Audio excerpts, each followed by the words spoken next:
Square alert অরিজিনালসের সমস্ত গল্পের update পেতে এখনই সাবস্ক্রাইব করুন আমাদের ইউটিউব চ্যানেল। আজ গল্প পাঠে রয়েছি আমি ব্রতদীপ এবং বিভিন্ন চরিত্রে রয়েছে নীল, বর্ণালী, নীলাঞ্জন, দুর্বা, শুভদীপ, ঝিনুক এবং সুপর্ণা।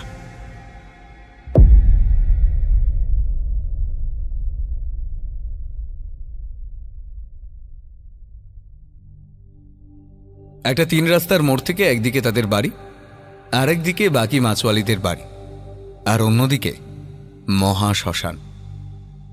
শ্মশানের রাস্তা দিয়ে গেলে তার বাড়ির রাস্তা শর্টকাট পড়ে। সেদিন বাড়ি ফেরার পথে তার খুব ক্লান্ত লাগছিল।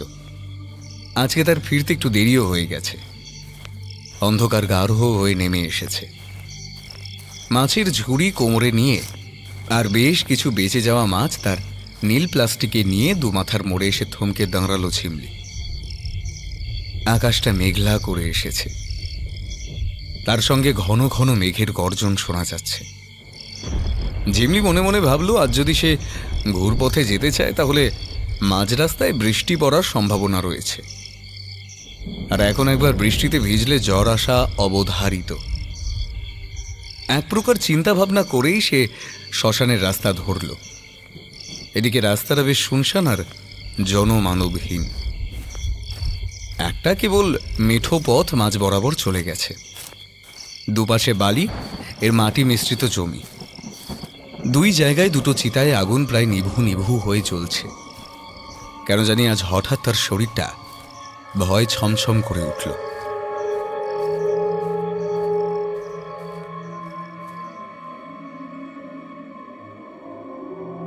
আজ আপনাদের জন্য রয়েছে অর্ণব ঘোষের কলমে সেই আঁশটে গন্ধটা।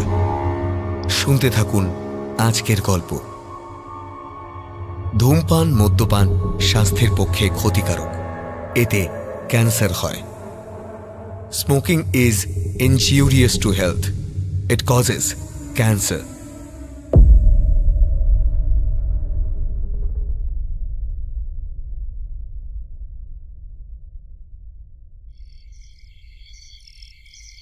তাহলে একটা কথা বুঝলি তো দিদি ভাই, কখনো তার পাল্লায় পড়লে কাকে মনে মনে ডাকবি? আধো আধো কণ্ঠে বাচ্চা মেয়েটা তার বৃদ্ধা ঠাকুমার কথার উত্তর দেয়। শ্মশান বইকে? হ্যাঁ, ঠিক তাই। তাকে মনে মনে ডাকবি, একদম মন পরিষ্কার করে, সব চিন্তা ভাবনা দূর করে। তার সংস্পর্শে থাকলে তোর কোনো দিনও কোনো ক্ষতি হবে না। তবে তার একটা শর্তও কিন্তু থাকে। কি শর্ত ঠাম্মা? যখন তুই মাছ ধরবি তখন সব থেকে বড় মাছটা তার জন্য রাখতে হবে। মাছ না পেলে কিন্তু সে খুব রাগ করবে, আর রাগ করলে সে তোকে আর রক্ষা করবে না। বাড়ির ছোট্ট দাওয়ায় বসে লণ্ঠনের আলোর নিচে হাত পাখা দিয়ে হাওয়া করতে করতে নিজের আদরের নাতনিকে গল্প শোনাচ্ছিল বৃদ্ধা উমা রানী দেবী। সামনে সম্পূর্ণ জগৎ সংসার চেনার মতো উৎসুক হয়ে বসে আছে তার 8 বছরের ছোট্ট নাতনি ঝিমলি। পরনে সবুজ ফ্রক। এখন জ্যৈষ্ঠের রাত। একটা ভ্যাপসা গরম বিরাজ করছে।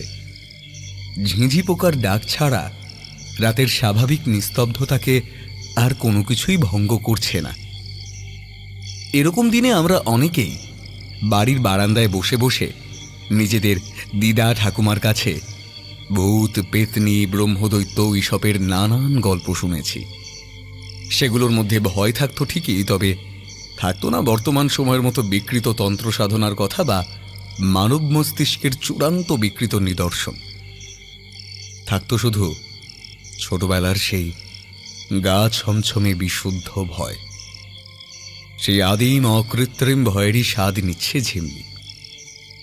তার বাবা সারা রাত মাছ ধরে পরের দিন সকালে সেই মাছ বাজারে বিক্রি করে সন্ধে নাগাদ বাড়ি ফেরে। তাই রাতের বেলায় খাবারের পর রোজ ঠাম্মার কাছে গল্প শোনে ছোট্ট ঝিমলি। ঠাম্মা তাকে গল্প শেষে জিজ্ঞেস করল, তাহলে যেটা বললাম মনে থাকবে তো? মিষ্টি আনলে মাছি আসে, আর মাছ আনলে... জমাট অন্ধকারের ভিতর থেকে উঠে আসা ভয়ালো কণ্ঠে, বড় বড় চোখ করে ছোট্ট মিষ্টি কিশোরী কণ্ঠে ঝিমলি উত্তর দিল, মেছো ভূত আসে।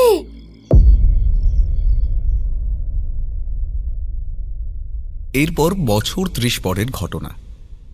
ডিসেম্বরের শীতের রাত। পাড়ার মোড়ে বছর শেষের ঠান্ডা আমেজে পিকনিক পিকনিক ভাবটা জমে উঠেছিল। প্রতি বছরই এই পিকনিকের আয়োজন করা হয়। সবাই মিলে অল্প চাঁদা তুলে একটা ভোজন মতো করা হয়। বাচ্চা থেকে বুড়ো সবাই আমন্ত্রিত থাকে।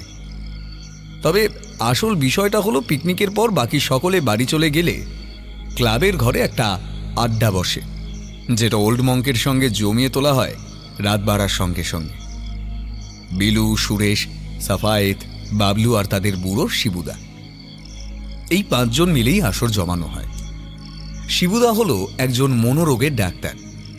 নিজের দীর্ঘ ডাক্তারি ক্যারিয়ারে অনেক জায়গায় তার বদলি হয়ে অবশেষে উত্তর কলকাতার চোরবাগানের কাছে একটা বাড়ি কিনে থাকা শুরু করেছে। তার সঙ্গে পাড়ার জোয়ান ছেলেদের বয়সের পার্থক্য বিস্তর হলেও তাদের মধ্যে সদ্ভাবের খামতি হয়নি। এরা পুরুষ জাতির একটা বিশেষ গুণ বলা চলে। যে কোনো বয়সেই বন্ধুত্ব অত্যন্ত গাঢ় হয়। বিলু একটা বড় কড়াইতে বেশ করে কয়েকটা তোপসে মাছ ভাজছিল। এই বিশেষ আসরের জন্য বিলুর উৎসুকের শেষ থাকে না। ওল্ড মঙ্ক আর তার সঙ্গে চিকেন ফ্রাই আর তোপসে ফ্রাই। আর শিবুদা বাড়ি থেকে কাজু, বাদাম, ছোলা এসব নিয়ে আসে। নতুন বছর শুরু হবে একটু পরেই। ঘন ঘন বাজি ভাটার শব্দ আসছে। আকাশে রকেট আর ফানুস নিজেদের অধিকার দখল করছে। এমন সময় সুরেশ আর সাফায়েত এসে দাঁড়ালো বিলুর সামনে। বিলু বলে উঠল, শিবুদা, বাকি জিনিসগুলো নিয়ে আসবে তো? সুরেশ ভেজে রাখা একটা তোপসে ফ্রাই তুলে নিয়ে কামড় দিয়ে বলল,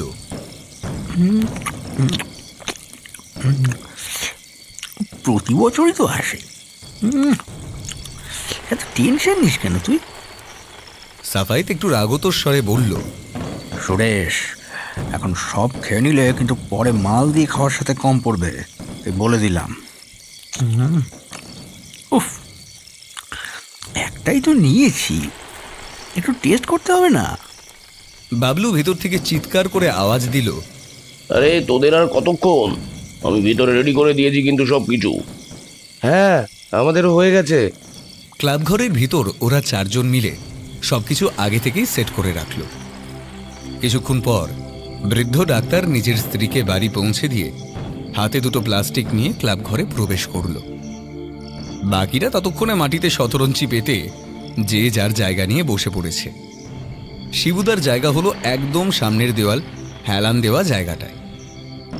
সে বসেই এক গাল হেসে প্রশ্ন করল, তাহলে আবার একটা নতুন বছর শুরু হবে কদিন পরে? হ্যাঁ, তা সবার নতুন রেজলিউশন কি? বিলু উৎসুক হয়ে মদের গ্লাসটা তার দিকে এগিয়ে দিয়ে বলল, ওসব ছাড়ুন না, বলছি জম্পেশ কিছু বলুন না। ওই দেবদেবী, তন্ত্রমন্ত্র ওসব না, বড্ড একঘেয়ে হয়ে গেছে। আজ একটু পুরনো দিনে ফিরে যেতে ইচ্ছে করছে। সেই ঠিক ছোটবেলায় দিদা ঠাকুরমার কাছে যেমন গল্প শুনতাম, ঠিক সেই রকম। স্টকে আছে নাকি কিছু আপনার? ততক্ষণে সাফায়েত একটা প্লেটে ছোলা, কাজু, বাদাম এসব ঢালতে শুরু করেছে। গ্লাসে প্রথম চুমুক দিয়ে শিবুদা উত্তর দিল, হ্যাঁ, সেসব গল্প ছোটবেলায় ভালো লাগতো, এখন কি আর ওসব পোষাবে? আপনি ওরকম সাদা মোটা করে না বললে কি হবে? এমনভাবে বলবেন যাতে এক্সাইটমেন্ট সবসময় পিক ফর্মে থাকে। নিন, তোপসে ফ্রাই নিন। প্লেট থেকে একটা ভাজা মাছ তুলে নিয়ে সেটাকে এদিক ওদিক ঘুরিয়ে পেঁচিয়ে দেখতে লাগলো শিবুদা। বাকিরা তার এই ব্যবহারের মানে জানে। এর অর্থ এখন গল্প শুরু হবে। সবাই বেশ উৎসুক হয়ে বসল। ঘরের মধ্যে বেশ কিছুক্ষণের একটা শীতল চাপা নীরবতা বিরাজ করল। বাইরে থেকে ঝিঁঝি পোকার আওয়াজ ছাড়া কিছুই শোনা যাচ্ছে না। তারপর শিবুদা মাছে প্রথম কামড় বসিয়ে বলা শুরু করল। মাছ কাঁচা মাছের গন্ধ, কেউ নাচ ছিটকায়, কেউ আবার খুব ভালোবাসে। মাছের ঝাল, কষা, তেল ঝাল, ভুনা আমাদেরও যেমন প্রিয়, তাদেরও খুব প্রিয়। ছোটবেলায় মায়ের কাছে শুনতাম মিষ্টি কিনলে মাছি আসে, আর মাছ কিনলে মেছো ভূত পেতনি। তা যে ঘটনা তোমাদের বলবো সেটা আমার জীবনের প্রথম ট্রান্সফারের ঘটনা এবং একমাত্র অমীমাংসিত রহস্য। অমীমাংসিত বলছেন কেন? সেটা শুনলেই বুঝবে। হঠাৎ বাইরে থেকে হ্যাপি নিউ ইয়ার চিৎকারের আওয়াজ শোনা গেল। শিবুদা বলে উঠল, ওই যে চলো, শুরু হলো 2025। সবাইকে নতুন বছরের শুভেচ্ছা। আমাদের পৃথিবী বাবাজিকে অনেকবার রাউন্ড ট্রিপ মারার জন্য কংগ্রাচুলেশনস। ঠিক আছে ঠিক আছে, এবারে শুরু করুন। সুন্দরবনের মোহনা সংলগ্ন অঞ্চলে সাগরের তীরে বালিয়ারি অঞ্চলে বসেছিল ঝিমলি আর কিছু মাছ বিক্রেতা। দূরে সাগরের জলে কয়েকটা ট্রলারের কালো কালো ছায়া ভেসে আসতে দেখা যাচ্ছে। এখন মাছ ধরে জেলের দল আসবে। সেই মাছ ভাগ বাটোয়ারা হয়ে বিক্রি হয়ে হাটে নিয়ে গিয়ে বিক্রি হবে। ঝিমলির সঙ্গে আরও কয়েকজন মহিলা মাছ বিক্রেতা রয়েছে, আর রয়েছে কিছু জেলে। জেলেদের এখানে দুটো ভাগ আছে। অল্টারনেট দিনগুলোই দুটো করে দল সমুদ্রে মাছ ধরতে যায়। মহিলা মাছ বিক্রেতারা সমুদ্র জলে নামে না, তারা মোহনা থেকেই মাছ পাইকারি দরে কিনে বাজারে বিক্রি করে। একটা বিড়ি ধরিয়ে ঝিমলি দাঁড়িয়েছিল মোহনার তীরে। সমুদ্রের ঠান্ডা জল মাঝে মাঝে তার পায়ে এসে খেলা করে যাচ্ছিল। নিজেদের নীল প্লাস্টিকের থলে সারি সারিভাবে মেলে রেখে অপেক্ষা করছে বাকিরাও। ট্রলার আর নৌকোর দল তীরের কাছাকাছি আসতেই একটা তীব্র কোলাহল শোনা গেল। মাঝি, জেলে এবং মাছ বিক্রেতার মুহুর্মুহু চিৎকার চেঁচামেচিতে সত্যিই একটা ডায়লগ যেন বাস্তব হয়ে ওঠে। এটা কি মাছের বাজার নাকি? হ্যাঁ, এটা মাছেরই বাজার, তবে সাধারণ মানুষদের নয়, মাছ বিক্রেতাদের মাছের বাজার। চারিদিকে চিৎকার চেঁচামেচি, দর হাঁকাহাঁকি সব মিলিয়ে ভোররাতে মোহনা একেবারে জমজমাট। মুহূর্তের মধ্যে সব মাছ ভাগাভাগি হয়ে যায়। শুধু মাছ নয়, এখানে জলের পোকা, চিংড়ি এবং কাঁকড়া পর্যন্ত আসে। কিছু কিছু বড়লোকি কাস্টমারের জন্য স্পেশালি আসে এগুলো। নয়তো রুই, কাতলা, ইলিশ, পমফ্রেট, তেলাপিয়া, মাগুর, বোয়াল, ফলি সব রকম মাছই ভাণ্ডারে মজুদ থাকে। মাছ কেনাকাটা হয়ে গেলে তারা সবাই মিলে গল্প করতে করতে মাছ বাজারে মাছ নিয়ে যায়। দূর থেকে আকাশে উষার প্রথম হলদে আলো দেখা যাচ্ছে। বাজার সংলগ্ন এলাকায় দুজন লোক জল ছিটিয়ে পরিষ্কার করছিল। কিছুক্ষণের মধ্যেই বাজার বসে যাবে। চায়ের দোকানে মাছের সঙ্গে সবজি বিক্রেতাদেরও ভিড় হয়েছে। একটু পর থেকে দিনের প্রথম খদ্দের আসা শুরু করল। সারা দিন বিক্রিভাট্টা বেশ ভালো মতোই হলো। বিকেলের পড়ন্ত সূর্যের আলোয় শুরু হয় হেরার তারা। বাড়ি গিয়ে একটু ফ্রেশ হয়ে আবার ভোর রাতে বেরোতে হবে পরের দিনের প্রস্তুতির জন্য। ঝিমলির বাড়িটা বাকি মহিলা মাছওয়ালিদের থেকে অন্যদিকে। একটা 3 রাস্তার মোড় থেকে একদিকে তাদের বাড়ি, আর একদিকে বাকি মাছওয়ালিদের বাড়ি, আর অন্যদিকে মহা শ্মশান। শ্মশানের রাস্তা দিয়ে গেলে তার বাড়ির রাস্তা শর্টকাট পড়ে। সেদিন বাড়ি ফেরার পথে তার খুব ক্লান্ত লাগছিল। আজকে তার ফিরতে একটু দেরিও হয়ে গেছে। অন্ধকার গাঢ় হয়ে নেমে এসেছে। মাছের ঝুড়ি কোমরে নিয়ে আর বেশ কিছু বেঁচে যাওয়া মাছ তার নীল প্লাস্টিকে নিয়ে দুমাথার মোড়ে এসে থমকে দাঁড়ালো ঝিমলি। আকাশটা মেঘলা করে এসেছে, তার সঙ্গে ঘন ঘন মেঘের গর্জন শোনা যাচ্ছে। ঝিমলি মনে মনে ভাবল, আজ যদি সে ঘুরপথে যেতে চায় তাহলে মাঝ রাস্তায় বৃষ্টি পড়ার সম্ভাবনা রয়েছে। আর এখন একবার বৃষ্টিতে ভিজলে জ্বর আসা অবধারিত। এক প্রকার চিন্তা ভাবনা করেই সে শ্মশানের রাস্তা ধরল। এদিকে রাস্তাটা বেশ শুনশান আর জনমানবহীন। একটা কেবল মেঠো পথ মাঝ বরাবর চলে গেছে। দুপাশে বালি, এর মাটি মিশ্রিত জমি। দুই জায়গায় দুটো চিতায় আগুন প্রায় নিভু নিভু হয়ে চলছে। কেন জানি আজ হঠাৎ তার শরীরটা ভয় ছমছম করে উঠল। এর আগেও সে রাত করে বাড়ি ফিরেছে, কিন্তু কখনো এরকম অদ্ভুত অনুভূতি হয়নি। বারবার তার মনে হতে থাকলো কেউ যেন আড়াল থেকে তাকে দেখছে। তার প্রতিটা হাঁটা চলা চলচলন সবকিছু পুঙ্খানুপুঙ্খ লক্ষ্য করছে। বারবার পেছন ফিরে দেখতে থাকলো সে। হঠাৎ একটা বিকৃত বৃদ্ধা খোনা কণ্ঠে কেউ যেন তাকে ডেকে উঠল। ভয় পাস না রে, আমি তো আছি।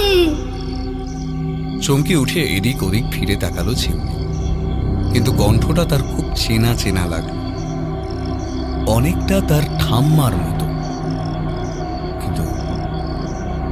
কিন্তু ঠাম্মা এখানে আসবে কি করে? সে তো প্রায় 20 বছর আগেই মারা গেছে।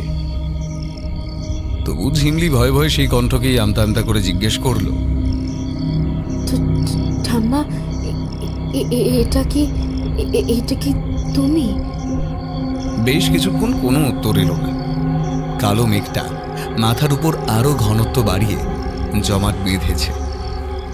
কয়েকবার গুরুম গুরুম শব্দ ছাড়া অন্য কিছুই শোনা গেল না। ঝিমলি আবার হাঁটতে শুরু করল। কিছুক্ষণ হাঁটার পর আবার সেই কণ্ঠ শুনতে পেল সে। জমাট অন্ধকারের মধ্যে থেকে বেশ আবছা কণ্ঠে প্রশ্ন ভেসে এল, কি রে মেয়ে, আমার কথা ভুলে গেছিস নাকি? মাছ রেখে যাবি না আমার জন্য? আবার থমকে দাঁড়িয়ে পড়ল ঝিমলি। আশেপাশে কাউকে দেখতে পাচ্ছে না সে। এবারে ভয় তার গলা শুকিয়ে কাঠ হয়ে এলো। নিজের সিদ্ধান্তের উপর বারবার আফসোস করতে থাকলো। ভূতের হাত থেকে মরার থেকে তো বৃষ্টিতে ভিজে শরীর খারাপ করা ভালো ছিল। আর একবার শ্মশানের চারপাশে চোখ বোলাচ্ছিল সে। এমন সময় হঠাৎ পেছন থেকে খপ করে কেউ যেন তার একটা হাত ধরে নিল। চমকে উঠে তার অন্য হাত থেকে মাছের ঝুড়ি আর নীল প্লাস্টিক পড়ে গেল। কি অস্বাভাবিক ঠান্ডা সেই হাতের স্পর্শ। হৃদস্পন্দন কয়েক মুহূর্তের জন্য যেন স্তব্ধ হয়ে গেছিল তার।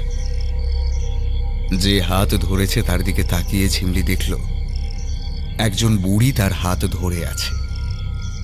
শীর্ণকায় চেহারা, পরনে সাদা শাড়ি, মাথায় ঘোমটা দেওয়া, মুখে অসংখ্য চামড়ার ভাঁজ পড়েছে। কপালে একটা লাল সিঁদুরের টিপ, চোখ দুটো পাথরের, নাকে একটা বড় গোলাকার নথ, আর তার মুখে একটা বিভৎস চওড়া হাসি। হাসির মাঝখান দিয়ে মাছের পোকায় খাওয়া সাদা দাঁতগুলো দেখা যাচ্ছে। বয়সের ভারে পিঠে একটা বড় আকারের কুঁজ এসেছে, তার জন্যই অনেকটা কুঁজো হয়ে দাঁড়িয়ে আছে সে। হাতের শীর্ণকায় তার শিরা উপশিরা প্রায় বেরিয়ে এসেছে, কিন্তু সেই রুগ্ন হাতেই কি ইস্পাত কঠিন মুষ্টি, সেটা অনুভব করতে পারল ঝিমলি। এই কয়েক মুহূর্তেই যেন তার হাতের ওই স্থান ব্যথা করতে আরম্ভ করল। বৃদ্ধা হেসে হেসে তাকে তার চেনা খোনা কণ্ঠে জিজ্ঞেস করল, আমার কথা ভুলে গেছিস? আমাকে মাছ দিবি না?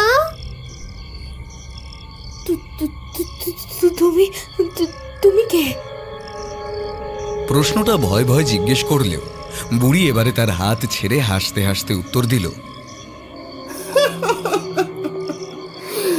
ঠাম্মা কি বলতো, মিষ্টি আনলে মাছি আসে, আর মাছ আনলে। ঝিমলির বুকের ভেতরটা ঢিপ ঢিপ করছে। পুরনো দিনে ঠাম্মার মুখে শোনা সেই লাইনটা মনে পড়ল তার। নিজেকে ধাতস্থ করে নিয়ে সে উত্তর দিল, মেছো ভূত আসে। খ্যাক খ্যাক করে হাসতে হাসতে বৃদ্ধা বলল, আর মেছো ভূত থেকে বাঁচতে হলে কাকে ডাকতে হবে? চোখ দুটো বিস্ফারিত হয়ে গেল ঝিমলির। বৃদ্ধার চোখে উৎসুক চাহনি। তাহলে কি এই সেই? কিন্তু এ কি করে সম্ভব? সে কি কোনো স্বপ্ন দেখছে নাকি? তার ঘোর কাটল বৃদ্ধার কণ্ঠে। কি রে, বলি ভুলে মেরেছিস নাকি আমার কথা? শ্মশান বুড়ি। নিজের নাম শুনে নিজের হাতেই জোরে জোরে তালি মেরে উদযাপন করতে শুরু করল বৃদ্ধা। তারপর তার দিকে তাকিয়ে খলখল করে হেসে উঠে বলল,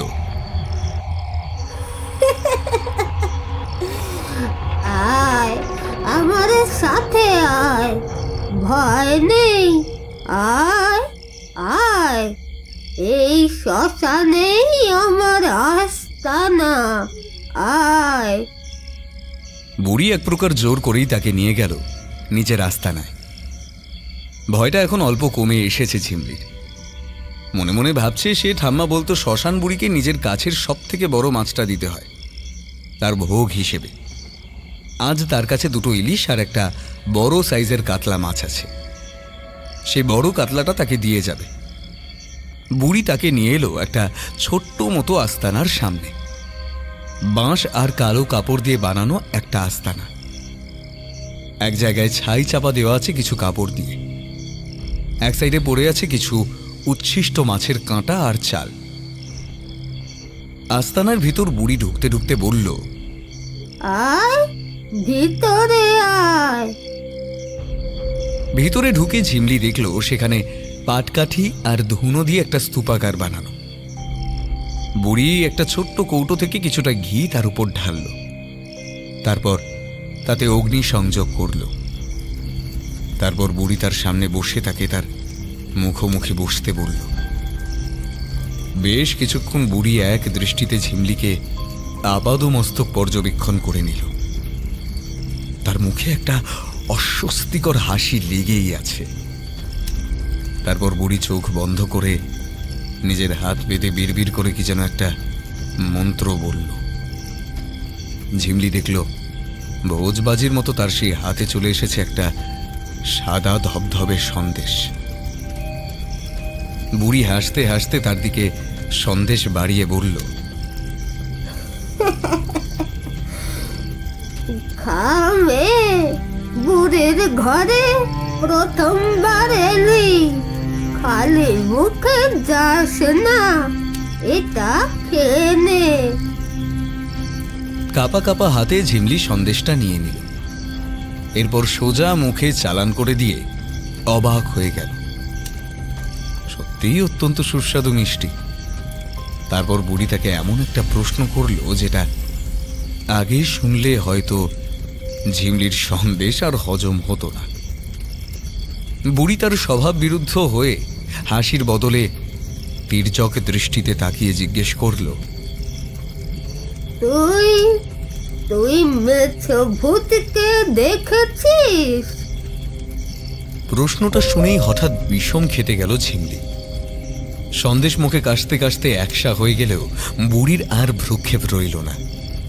তার থেকে দৃষ্টি না সরিয়েই হাত বাড়িয়ে একটা জলের ঘটি তার দিকে এগিয়ে দিল। জল খেয়ে একটু ধাতস্থ হতেই আবার প্রশ্নবাণটা ধেয়ে এলো, বল, দেখেছিস মেছো ভূতকে? ঝিমলি ঘাড় নেড়ে না বলল। বুড়ি আবার জিজ্ঞেস করল, দেখতে চাস? ঝিমলি আবার ঘাড় নেড়ে না বলল। বুড়ি এবারে তাচ্ছিল্যের হাসি হেসে বলল, দেখে নে, নয়তো সামনে এলে চিনতে পারবে না। এরপর বুড়ি তার শাড়ির ভাঁজ থেকে বের করে আনলো একটা ছোট্ট কালো তেল আর সিঁদুর জবজব করে মাখানো মূর্তি। মূর্তিটা তার দিকে এগিয়ে দিলে ঝিমলি সেটা হাতে নিয়ে দেখল একটা অদ্ভুত মূর্তি। একটা মাছের কাঁটার মতো সিংহাসনের উপর বসে আছে একটা নারী মূর্তি। তার পরনে কেবল একটা সাদা কাপড়, সেটা গায়ের উপর তেল দিয়ে জড়িয়ে রাখা। নারী মূর্তি বেশ অলস ভঙ্গিতে দুপা সামনের দিকে ছড়িয়ে বসে আছে, দৃষ্টি সোজা সামনের দিকে। দুই হাতে বড় বড় কালচে নখ, চোখে তীক্ষ্ণ তির্যক ক্রূর দৃষ্টি।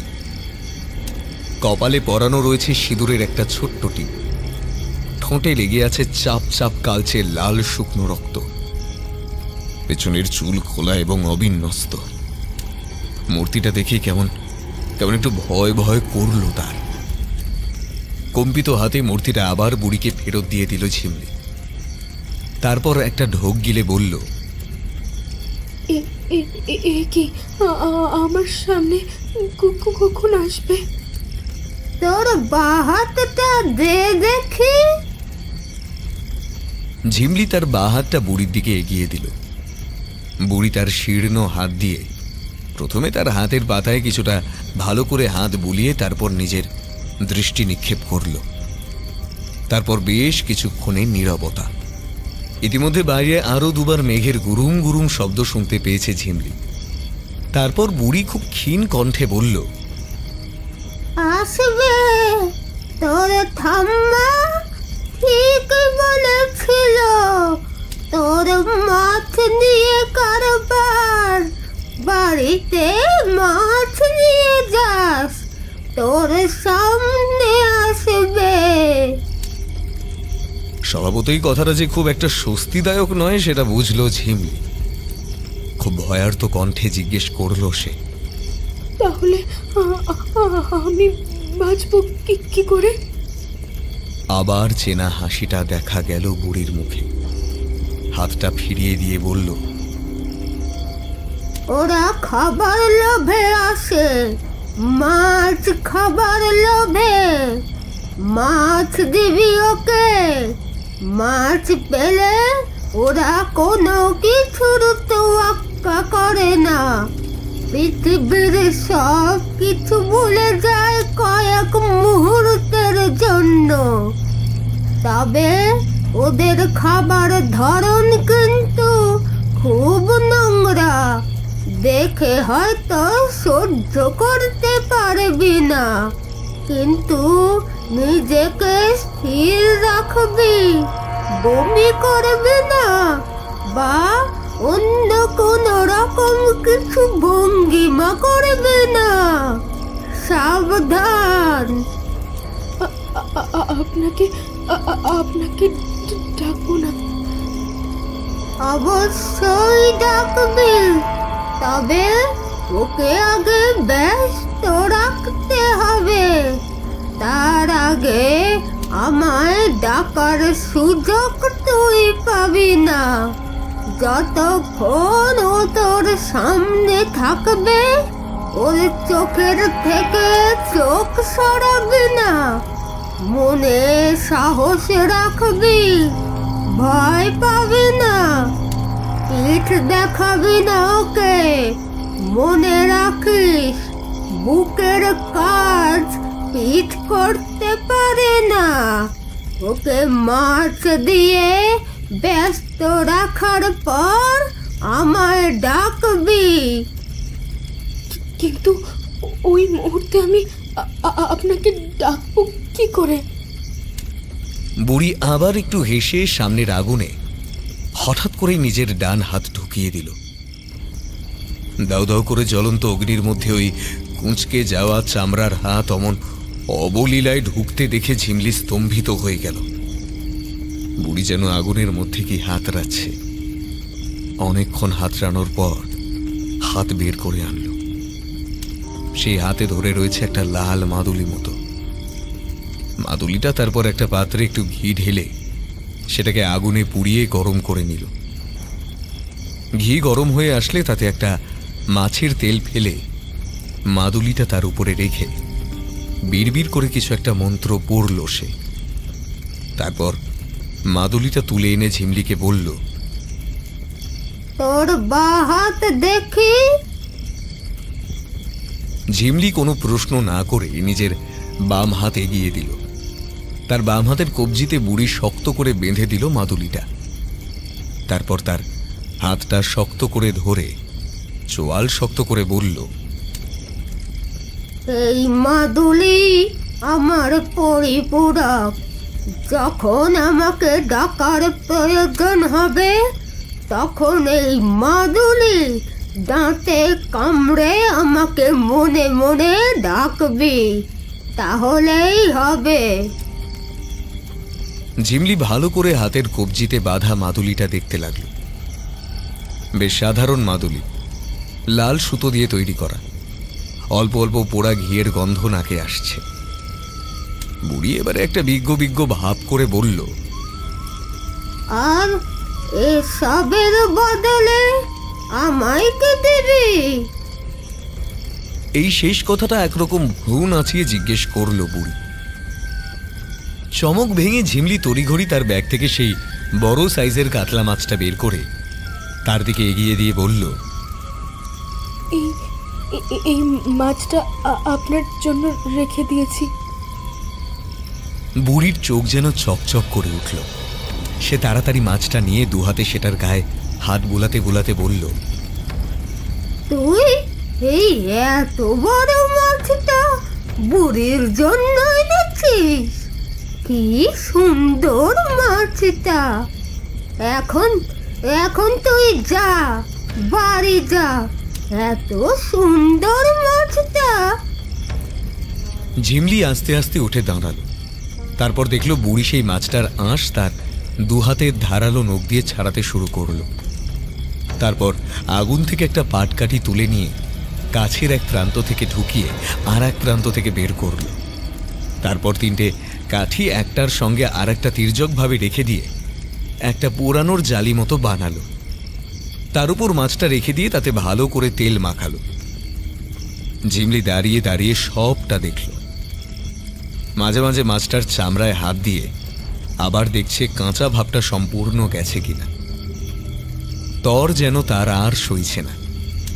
হঠাৎ ঝিমলিকে সামনে দাঁড়িয়ে থাকতে দেখে বুড়ি আবার তার দিকে ফিরে হাসি মুখে বলল, কি হলো? এখনো দাঁড়িয়ে আছিস? যা যা, পালা, নিজের ঘরে যা। বুড়ি খুব খুশি হয়েছে, তোর কোনো চিন্তা নেই। আর হ্যাঁ, যেটা বললাম মনে রাখিস যেন। ও আসলে পিঠ দেখাবি না, খবরদার। ঝিমলি আর দাঁড়ালো না।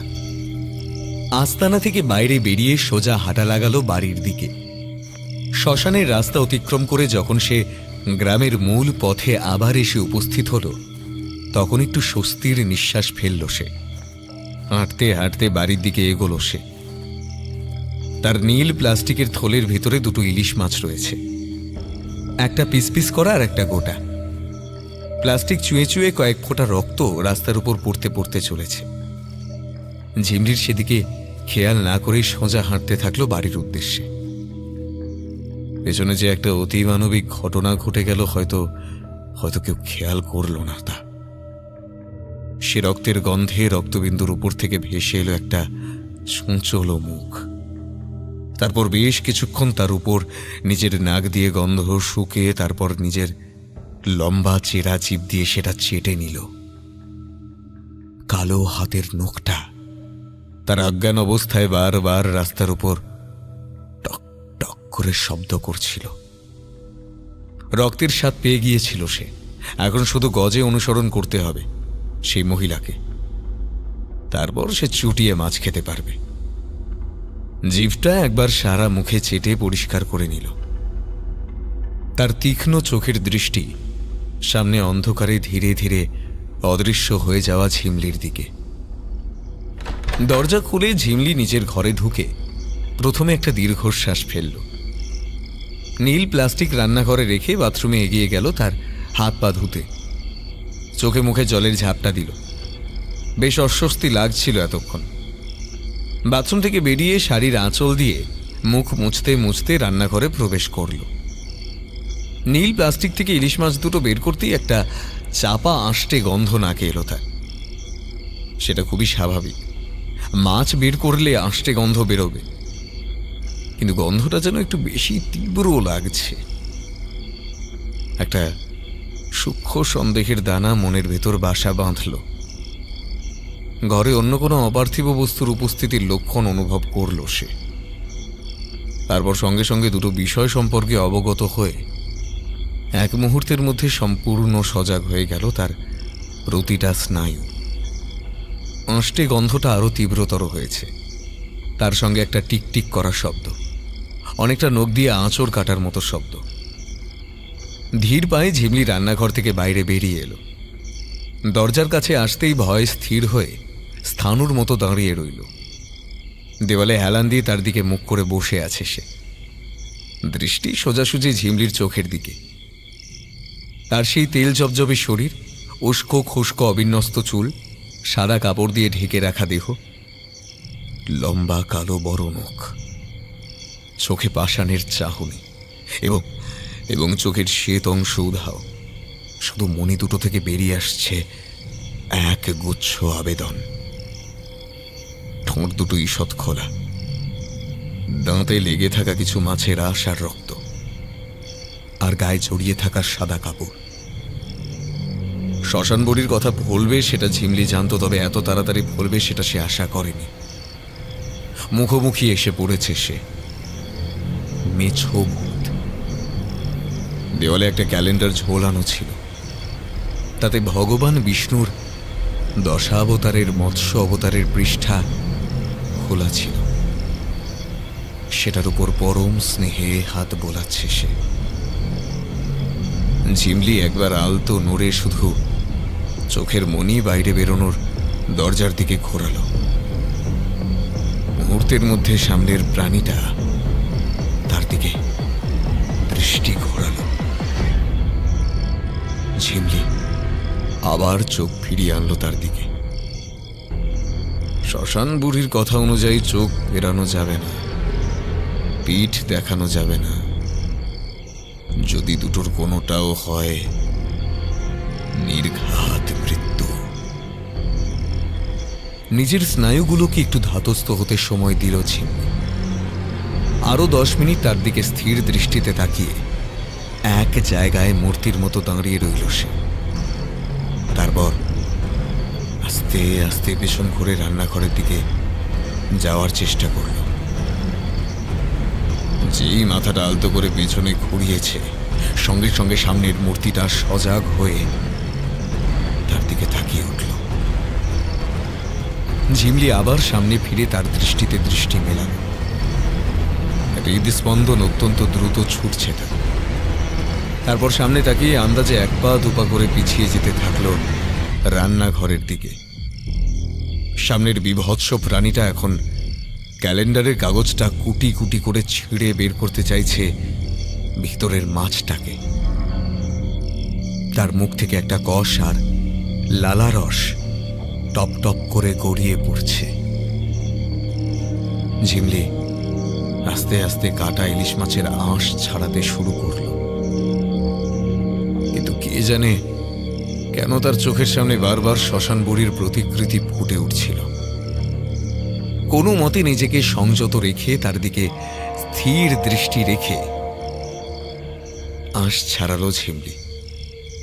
তারপর একটা প্লেট বের করে এনে দুটো টুকরো কাঁচা মাছ তাতে রাখল। তারপর নিজের হাতের মাদুলি দাঁতে কাটতে কাটতে প্লেট নিয়ে আস্তে আস্তে এগোতে থাকলো তার দিকে। সেই মূর্তি এখন অবাক দৃষ্টিতে ঝিমলির হাতের প্লেটের দিকে তাকিয়ে আছে। ঝিমলি খুব সন্তর্পণে প্লেটটা তার সামনে রেখে আবার আস্তে আস্তে পেছনে সরতে লাগলো। সে এখনো দাঁতে কাটছে তার মাদুলি। হঠাৎ খোলা জানলা দিয়ে এক পশলা ঠান্ডা বাতাস ঘরে ঢুকল। এখনো বৃষ্টি শুরু হয়নি। সামনের অলৌকিক প্রাণীটা এখন উবু হয়ে বসে মাছের টুকরোগুলো কেমন অদ্ভুত ভাবে শুকছে। ঝিমলি একবার মনে মনে ভাবল, মাছের কাঁদতে কি অসুবিধে আছে নাকি? না না, সেটা কি করে হয়? তারপরে শুরু হলো সেই অপ্রাকৃতিক দৃশ্য, যে দৃশ্যের জন্য আগে থেকে সাবধান করে দিয়েছিল শ্মশান বুড়ি। নিজের বড় বড় নখের সাহায্যে মাছের গায়ে একটা বড় খাবলা বসালো সে। তারপর দু হাতে চটকে মাখতে থাকলো। তার চোখের দৃষ্টি এখন চকচক করছে। প্রথম গ্রাস মুখে ঢোকাতেই সে থেমে গেল। তার দৃষ্টি ক্ষণিকের জন্য মাছের দিকে গেছিল, এখন সেখান থেকে সরে গিয়ে ধীরে ধীরে আবার উঠে এসেছে ঝিমলির চোখের দিকে। মনে মনে প্রমাদ গুনল ঝিমলি। প্রাণীটার ঠোঁটের দুপাশ থেকে গড়িয়ে পড়ছে মাছের রক্ত। তার চোখে একটা তীব্র ক্রোধ আর ভর্ৎসনা মেশানো দৃষ্টি। হঠাৎ বমি করার মতো মুখ থেকে লালা সহ মাছের কাঁচা মাংস এবং রক্ত বের করতে শুরু করল প্রাণীটা। একটা জান্তব বমন উদ্রেকের ঘৃণ্য অনুভূতি হলো তার ভেতর। যেটুকু খেয়েছিল সেটুকুই যেন উগরে বের করে দিল সে। ঝিমলি এখন মাদুলি দাঁতে কাটতে কাটতে খালি শ্মশান বুড়ির কথা চিন্তা করছে। এক ধাক্কায় প্লেটটা দূরে সরিয়ে দিল প্রাণীটা। তারপর দুই হাতে পায়ে ভর করে এগোতে শুরু করলো ঝিমলির দিকে।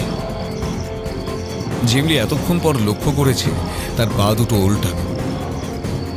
সে যত এগোতে থাকলো, ঝিমলির বুকের ভেতর হৃদস্পন্দন দ্রুত হতে থাকলো। তার কানে বারবার প্রতিধ্বনিত হতে থাকলো বুড়ির কথাটা। যাই হয়ে যাক মেয়ে, চোখ ফেরাবি না আর পিঠ দেখাবি না। বুকের কাজ পিঠ করতে পারে না। ঝিমলি তার দিকে দৃষ্টি রেখে মাতুরি দাঁতে কাটতে কাটতে পেছনে সরতে শুরু করল। তার চোখে মুখে এখন দৃঢ় ভাব ধরে রাখা সম্ভব হচ্ছে না।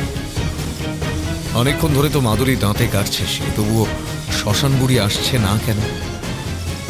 ভয়ে তার হাত পা ঠান্ডা হতে শুরু করল। পেছনে সরতে সরতে সে অনুভব করল দেওয়ালে পিঠ ঠেকে গেছে।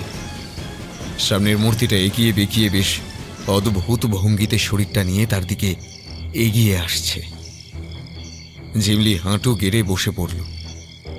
প্রাণীটা এখন অদ্ভুত গোঙানির আওয়াজ করতে করতে তার মুখের সামনে নিজের মুখ রাখল। সে বিভৎস মুখটা কেউ যেন পটচিত্রের মতো একেবারে তার সামনে তুলে ধরেছে।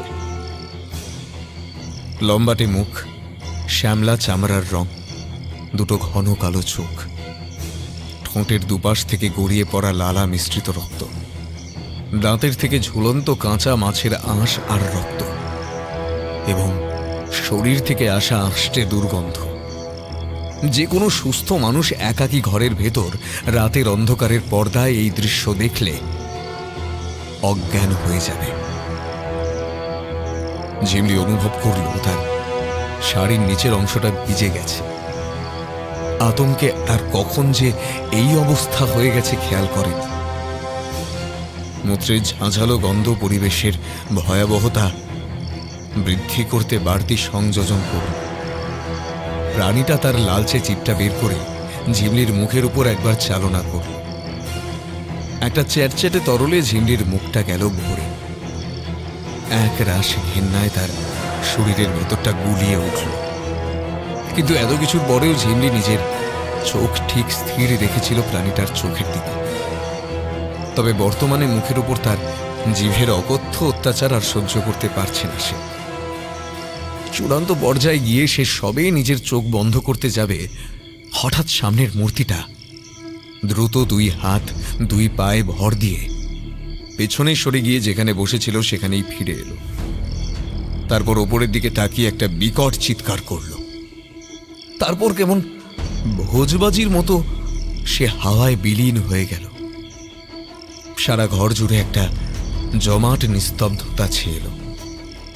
ঝিমলি উঠতে যাবে ঠিক তখনই চেনা বৃদ্ধা কণ্ঠ কানে এলো তার। বলি, আজকেই দেখা হয়ে গেল, কি কপাল রে তোর। সঙ্গে সঙ্গে পাশ ফিরে দেখল সে শ্মশান বুড়ি তার রান্নাঘরের তাকে বসে পা দুলিয়ে হাসছে। ঝিমলি তখনও ধাতস্থ হতে পারেনি। বুড়ি তার দিকে একবার দেখে বলল, এই কি নোংরা মেয়ে ছেলে রে বাবা, যা যা পরিষ্কার হয়ে আয়। ঝিমলি তাড়াতাড়ি নিজের কাপড় চোপড় সামলাতে সামলাতে আরেকটা শাড়ি নিয়ে দ্রুত বাথরুমে প্রবেশ করল। স্নান করে জামা কাপড় বদলিয়ে বাইরে এসে সে দেখল বুড়ি সেই প্লেটটা ভালো করে পর্যবেক্ষণ করছে, যেটা করে সেই অদ্ভুত প্রাণীটাকে খেতে দিয়েছিল। একেবারে উবু হয়ে শুয়ে পড়ে কি যেন দেখছে। ঝিমলি তার সামনে এসে দাঁড়াতেই সে একটা ভয়ার্ত দৃষ্টি নিয়ে জিজ্ঞেস করল, তুই কি এরকম কাঁচা মাছ ওকে দিয়েছিলি? ঝিমলি ঘাড় নেড়ে হ্যাঁ বলল।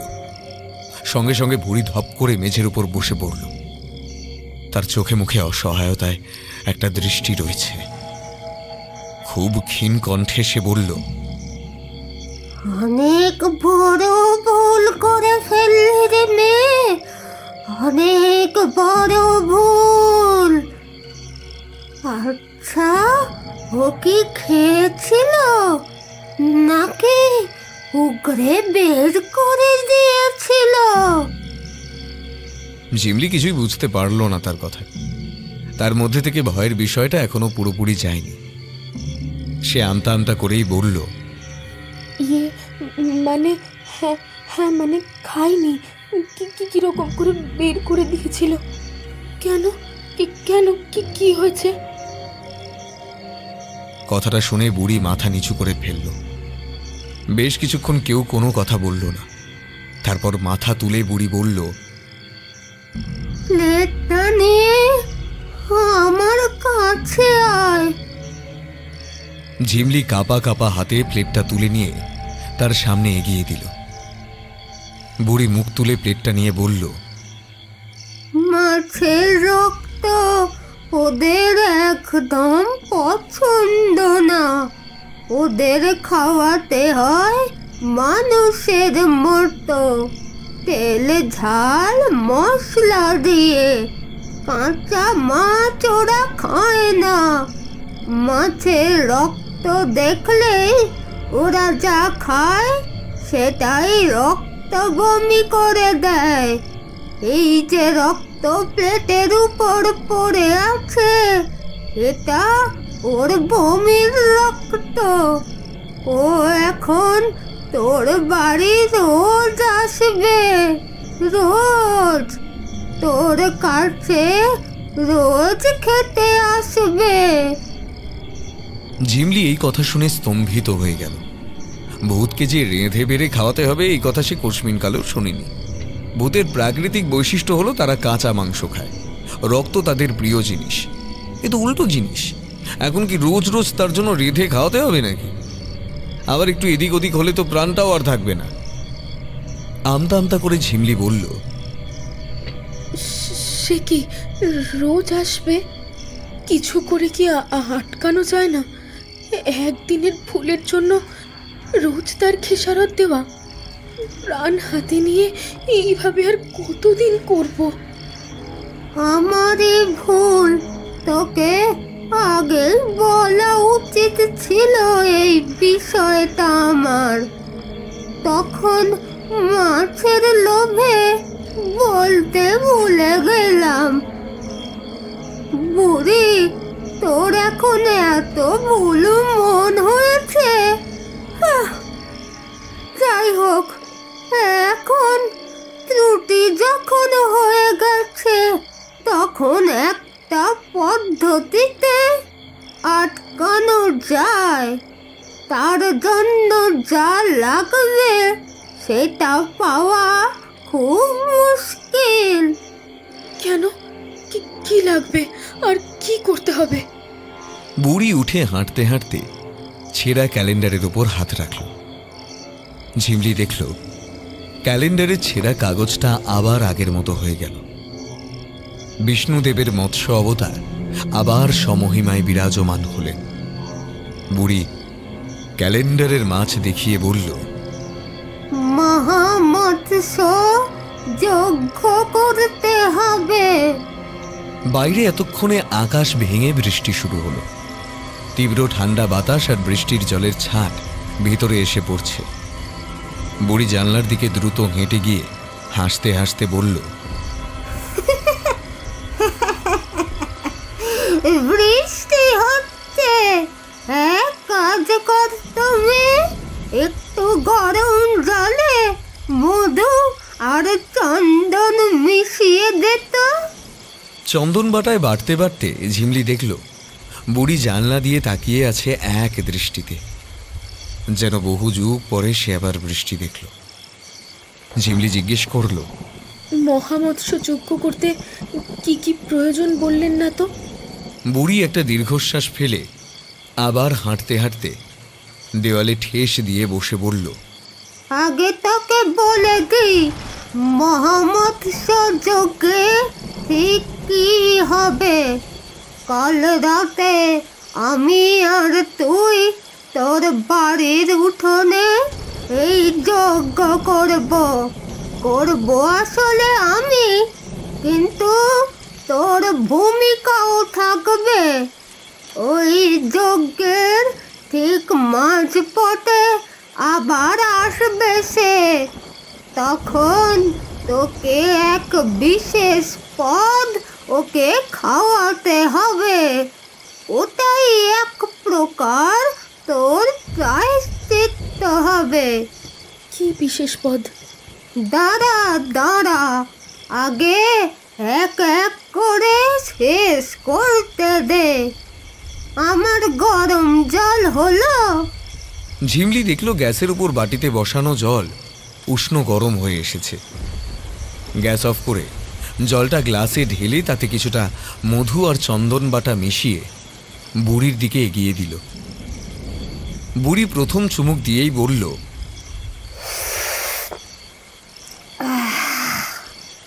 খাসা বানিয়েছিস তো। যাকে যেটা বলছিলাম, কি বিশেষ পদ সেটা পরে বলছি। তার আগে শোন কি কি করতে হবে। কাল সকালে উঠে আগে বাড়ির উঠোন ভালো করে জল দিয়ে ধুয়ে পরিষ্কার করবি। বাজার থেকে কিনে আনবি দুটো বড় বড় মাছ, ডাব, সিঁদুর, মিঠে আতর, ধুনো, একটা কাঠের সরা আর পুজোর ঘট, চাল, আটা, সরষে আর সরষের তেল তো তোর বাড়িতেই আছে। এরপর যেগুলো লাগবে সেগুলো জোগাড় করতে হবে। পচা মাছের তেল, শুকনো জবা ফুল, মরা চড়াই পাখি, চিতার ভস্য আর গাছের ডাল থেকে ঝুলে আত্মহত্যা করেছে এমন গাছের 6টা কাণ্ড। শেষ 3টে জিনিসের নাম শুনে ঝিমলি থমকে গেল। বাকি সবকিছুই সে করে নেবে, কিন্তু শেষ 3টে জিনিস কোথায় পাবে সে? আমতা আমতা করে সে জিজ্ঞেস করল, শেষের 3টে কোথায় পাবো? বুড়ি ঢকঢক করে বাকি তরলটা শেষ করে খানখানে গলায় হেসে বলল, ওই 3টে আমি আনব, তুই বাকিগুলো জোগাড় করিস। ঝিমলি একটা স্বস্তির নিঃশ্বাস ফেলল, কিন্তু হঠাৎ করেই তার মনে পড়ল বুড়ি একটু আগে বলেছিল যেটা লাগবে সেটা নাকি পাওয়া মুশকিল। সব জিনিসের তো ব্যবস্থা হয়েই গেল, তাহলে কিসের চিন্তা রইল আর? সাহস করে আবার প্রশ্নটা করেই ফেলল সে। বুঝি তাহলে তো সব বিষয়ের ব্যবস্থা হয়ে গেল। তখন বলছিলেন কি যেন একটা পাওয়া মুশকিল হবে। ও বাবা, আমি কি এসবের কথা বলেছি নাকি মুখ পুরে? এই মহামৎস্য যজ্ঞ করব, তোকে ওর হাত থেকে উদ্ধার করব, তাতে আমার কি পাওনা হবে শুনি? আমার যা চাই সেটা দিতে পারবি? কেন, তোমায় বড় বড় দুটো কাতলা মাছ দিয়ে দেব, তোমার তো মাছ পছন্দের জিনিস। কথা শুনে বুড়ি কোনা ধরা গলায় প্রায় পাগলের মতো হেসে উঠল। সে কি বিভৎস হাসি, কিছুতেই আর থামতে চায় না। সে হাসতে হাসতে কাশি উঠে আসলো প্রায় রীতিমতো। তারপর হাসি থামিয়ে বলল,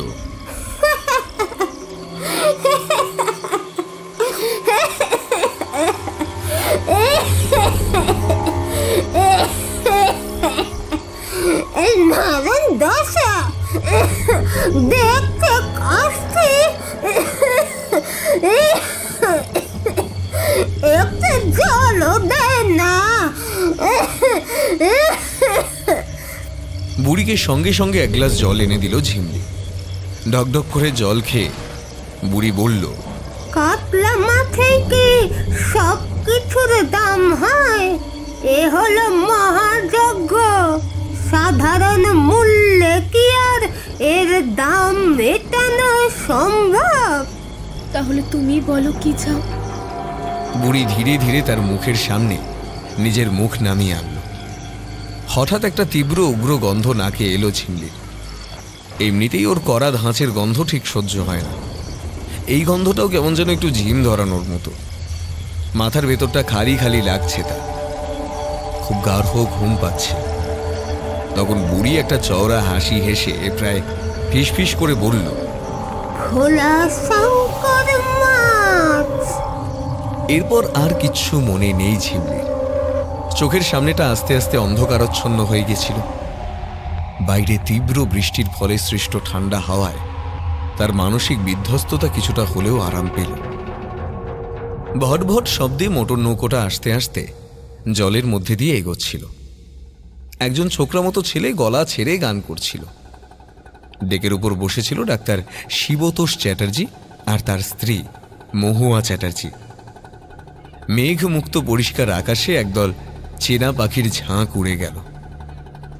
আরেকজন মাঝি এসে একটা প্লেটে বেশ কয়েকটা চিংড়ি আর পমফ্রেট ভাজা দিয়ে গেল। ছোকরার গানের সুরটা যেন চারিদিকের পরিবেশকে মনোরম করে তুলেছে। মহুয়া একবার বলল, ছেলেটার গলায় দারুণ সুর আছে, কি বলো? আরে মাঝিদের গলায় বরাবরই সুর থাকে। গ্রাম বাংলার অনেক লোকগান তো তাদের গলাতেই শুনতে বেশি ভালো লাগে। কথাটা বলে একটা চিংড়ি মাছ ভাজা তুলে কামড় বসালো শিবতোষ। বাকি পথটা গান শুনতে শুনতে আর খেতে খেতে কাটিয়ে দিল। পারে নামতেই একজন মহিলা তাদের দিকে এগিয়ে গেল। সে প্রায় তাদের আপ্যায়ন করার ভঙ্গিতে বলল, আসেন বাবু, আসেন দিদিমণি, আমার নাম লতা, আমি হারুর স্ত্রী। এখান থেকে আমি আপনাদের নিয়ে যাব। আমাদের স্কুল বাড়িতে আপনাদের থাকার ব্যবস্থা করা হয়েছে না। হারু এই নৌকার মালিক। তার স্বামীর নৌকোয় খাস কলকাতা শহর থেকে ডাক্তার আসছে শুনে সেই আগ বাড়িয়ে নিতে এসেছে তাদের। লতার এই গ্রাম একেবারে চষা। লতার পিছন পিছন যেতে যেতে মহুয়া হঠাৎ একটা অদ্ভুত প্রশ্ন জিজ্ঞেস করল। যদিও প্রশ্নটা আমাদের কাছে সাধারণ হলেও ওই অঞ্চলের মানুষের কাছে খুবই কমন। আচ্ছা, তুমি কখনো সামনে থেকে বাঘ দেখেছো? প্রশ্নটা করা মাত্রই শিবতোষ তাকে কুনুই দিয়ে একটা খোঁচা মেরে বলল, আহ, কি সব প্রশ্ন হচ্ছে এগুলো? লতা তাদের কথাবার্তা শুনে একটা মুচকি হাসি হাসল। তারপর মহুয়ার দিকে ফিরে বলল, এদিকটায় জঙ্গল কম, তবে জলের ওই পাড়ের জঙ্গলে কোনো লোক বসতি নেই। এখান থেকেই মাঝে মাঝে জল খেতে বেরোলে দেখা যায়। জল পেরিয়ে ওদিকটায় অত আসে না। জলে আবার কুমিরও থাকে ওই পাড়ে, তবে মাঝে মাঝে, তাও খুব কম। কি করে কি জানি চলে আসে, তখন সবাই রে রে করে এমন হুলস্থুল শুরু করে যে ও আবার জল পেরিয়ে ওই পারে চলে যায়। এ বড় আজব জায়গা দিদিমণি, জলে কুমির আর ডাঙায় বাঘ। হাঁটতে হাঁটতে তারা গ্রামের ভেতরের দিকে ঢুকে এলো। বেশ সুন্দর ছিমছাম একটা গ্রাম। দুপাশে মাটির জমি আর মাঝে পাকা রাস্তা। অনেক বড় বড় গাছগাছালিতে ছায়া ঘেরা রয়েছে অধিকাংশ অংশ। এখানে শহরের মতো বড় বড় হাই রাইজ বিল্ডিং তৈরি না হওয়ায় বিশুদ্ধ বাতাস আর আলোয় বেশ একটা সতেজ অনুভূতি বিরাজ করে। বিস্তীর্ণ সবুজ মাঠ, পরিষ্কার জলাশয়, খড়ের ছাউনি দেওয়া ঘরবাড়ি, মোট কথা গ্রাম্য পরিবেশে তাদের মনটা বেশ ফুরফুরে হয়ে গেল। শিবতোষ চারিদিকে দেখে একটা বুক ভরা নিঃশ্বাস নিয়ে বলল, হ্যাঁ, এই জন্য বলি মাঝে মাঝে কলকাতা শহর থেকে বেরিয়ে গ্রামের দিকে যেতে পারলে বিষয়টা অনেকটা টনিকের মতো কাজ করে। গ্রামের প্রাথমিক বিদ্যালয়ের দুটো ঘর নাকি খালি পড়ে আছে। আপাতত ডাক্তারের চেম্বার সম্পূর্ণ না হওয়া অবধি তারই একটা ঘর পরিষ্কার করে তাদের থাকার ব্যবস্থা করা হয়েছে। স্কুলের প্রাঙ্গণে অনেক মাঝবয়সী ছেলে মেয়ে স্কুল ড্রেস পরে ছুটোছুটি করে বেড়াচ্ছে। দুজন মহিলা তাদের তদারকি করছে। লতা তাদের দিকে তাকিয়ে বলল, আজ ওদের বড় দিদিমণি স্কুলে আসেনি, তাই দুপুরের পর থেকে ওদের আর ক্লাসে রাখা যায়নি। আপনারা আসুন, আপনাদের ঘর ওই পিছনের দিকে। পিছনের দিকের একটা ফাঁকা অংশ থেকে একটা সিঁড়ি দিয়ে বেয়ে ওরা দোতলায় উঠে এলো। দোতলার দুটো ঘরের একটা ঘরে তালা দেওয়া, আর একটা ঘরের দরজা তাদের জন্য খুলে রাখা। ঘরে ঢুকে শিবতোষ দেখল বেশ গোছানো ঘর। একটা বড় সাইজের দক্ষিণ খোলা জানালা, তার পাশে দুজনের শোয়ার মতো খাট, ওপরে সিলিং পাখা, একটা টেবিল চেয়ার, একটা ড্রেসিং টেবিল দেওয়া আছে। জলের জন্য একটা বড় ফিল্টার বসানো আছে। না, ব্যবস্থা ভালোই। খাওয়া দাওয়ার ব্যবস্থা এখানে করা সম্ভব হয়নি। আপনাদের ওই চেম্বার কাল পরশুর মধ্যেই রেডি হয়ে যাবে, ওইখানেই সব পাবেন। আমি এই 2-3 দিন আপনাদের জন্য খাবার নিয়ে আসবো। নালে ঠিক আছে, তাহলে মৌ তুমি সব গুছিয়ে নাও। এ কি, মৌ কোথায়? দুজনেই মুখ ফিরিয়ে দেখল বাইরের গ্রিল দেওয়া ব্যালকনি থেকে নিচে তাকিয়ে আছে মহুয়া। শিবতোষ পেছন থেকে তার কাঁধে হাত রেখে বলল, ছোটবেলার কথা মনে পড়ছে, তাই না? মহুয়া কোনো কথা না বলে নিচে খেলাধুলা করতে থাকা ছেলে মেয়েগুলোর দিকে তাকিয়ে ঘাড় নেড়ে হ্যাঁ বোঝালো। লতা তাদের একান্ত মুহূর্ত নষ্ট করতে চাইল না। সে তাড়াতাড়ি সেখান থেকে চলে যেতে যেতে বলল, আপনারা তাহলে আপনাদের মতো গোছগাছ করে নিন, আমি দুপুরে খাবার দিয়ে যাব। এই, তুমি বিকেলে আমাকে একটু আশেপাশে ঘুরতে নিয়ে যেও তো। আমার কিন্তু গ্রাম ঘুরে দেখার খুব শখ। ঠিক আছে দিদিমণি, এখন তাহলে আসি। বিকেলের পরন্ত সূর্যের আলোয় হাটবারের সৌন্দর্য বেশ খোলতাই হয়ে ওঠে। বেশ কয়েকটা দোকানে রীতিমধ্যে বাল্বের আলো জ্বলে উঠেছে। দোকানদার আর খদ্দেরদের দর হাঁকাহাঁকির শব্দে কান পাতা দেয়।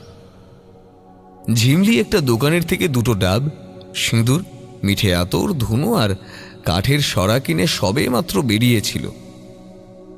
এমন সময় মুখোমুখি দেখা হলো লতার সঙ্গে। বলতে গেলে ঝিমলির রাতে মোহনায় মাছ কেনার প্রথম সঙ্গী এই লতা।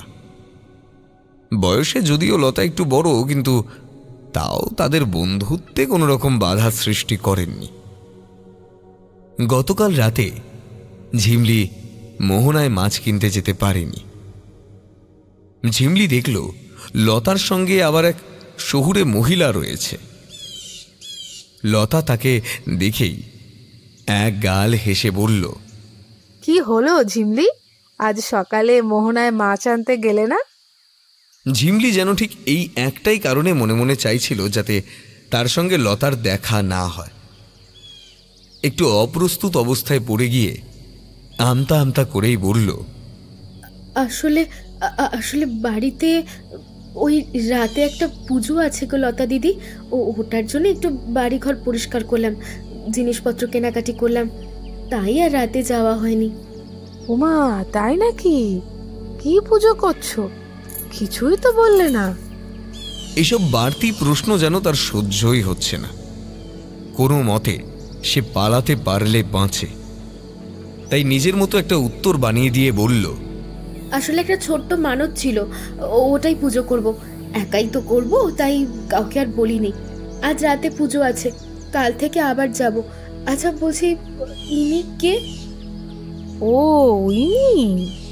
তোমার সাথে তো পরিচয় করানো হয়নি। ইনি আর এনার স্বামী কলকাতা শহর থেকে এসছেন।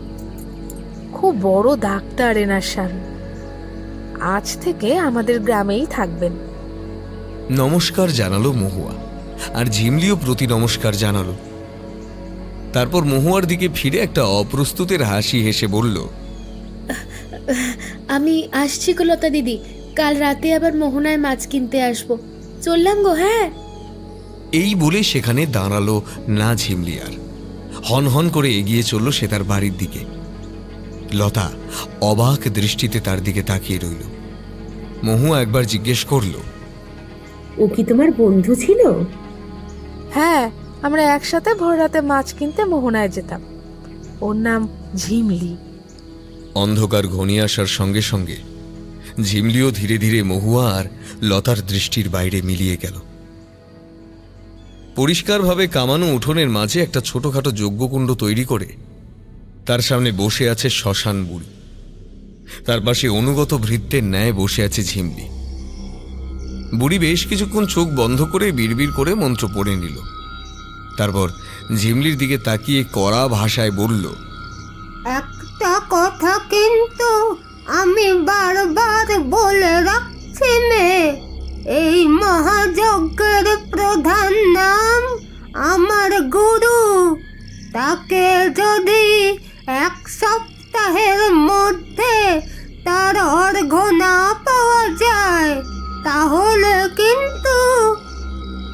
ঝিমলি এবার ঢোক গিলে বলল, আপনি শুরু করুন, আমি ঠিক কিছু না কিছু করে অর্ঘ্যের ব্যবস্থা করে দেব। বুড়ি সম্মতি পেয়ে তার কাজ শুরু করল। প্রথমেই ঘটের ভিতর কিছুটা জল ঢেলে তার উপর একটা ডাব বসালো সে। তারপর ডাবের উপর সিঁদুর দিয়ে কি সব জ্যামিতিক নকশা আঁকা শুরু করল। বড় অদ্ভুত সেই নকশা। সাধারণ পুজোর ক্ষেত্রে এই নকশা ব্যবহার সে কখনো দেখেনি। বুড়ি প্রথমে একটা মাঝারি আকারের বৃত্ত আঁকল, তারপর সেটার মধ্যে একদম ক্ষুদ্র একটা বৃত্ত। সেই ক্ষুদ্র বৃত্তকে কেন্দ্র করে 4 কোণ বরাবর 4টে বিপরীতমুখী মাছের ছবি আঁকল। তারপর সেই ডাবের মুখের সঙ্গে মুখ লাগিয়ে আর একটা ডাব উল্টিয়ে বসালো, তাতেও একই রকম আকৃতি আঁকল। শুধু 4টে মাছের পরিবর্তে 2টো মাছ আঁকল, পরস্পর মুখোমুখি, আর মাছ দুটো একটা পদ্ম পাপড়ির মতো আকৃতি দিয়ে আবদ্ধ করল। ঝিমলি জিজ্ঞেস করল, এটা কি আঁকলেন? তুই বুঝবি, এটা হলো মহামৎস্য চক্র। এই বাইরের চক্র শক্তির একটা ধারাবাহিক প্রবাহের প্রতীক, যা চক্র বা পুনরাবৃত্তিকে বোঝায়। আর চক্রের কেন্দ্র মানে এই ছোট্ট চক্রের শক্তির উৎস হিসাবে কাজ করে। আর যে 4টে বিপরীত মাছ, এরা শক্তির শাশ্বত চক্র এবং চেতনার 4 দিক বোঝায়। আর উপরের 2টো সমমুখী মাছ পুরুষ ও প্রকৃতি বা জিন ইয়াং এর মতো দৈত্য শক্তির প্রতীক।